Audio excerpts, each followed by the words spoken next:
2 चमचे चटणी बनवलेली लसूण आणि 2 चमचे मिरची पावडर टाकलेलं आहे, ते कुटून घेतले खलबत्त्यात. धने पावडर 1 चमचा, हळद 1 चमचा, गरम मसाला 1 चमचा, अजून लाल मिरची पावडर घेतोय 1 चमचा, मीठ चवीनुसार,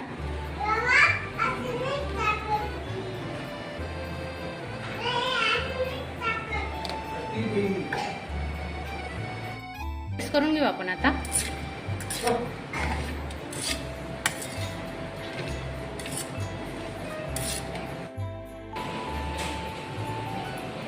तेल गरम केलेलं आहे बघा. लसूण, थोडे मेथ्या,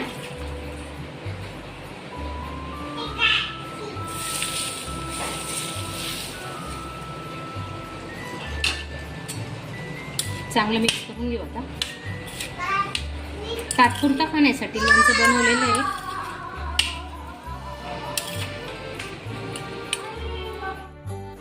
अशा चमचमीत झणझणीत रेसिपी पाहण्यासाठी स्वादिष्ट मेनू चॅनलला सबस्क्राईब करा आणि बेल आयकॉनवर क्लिक करा.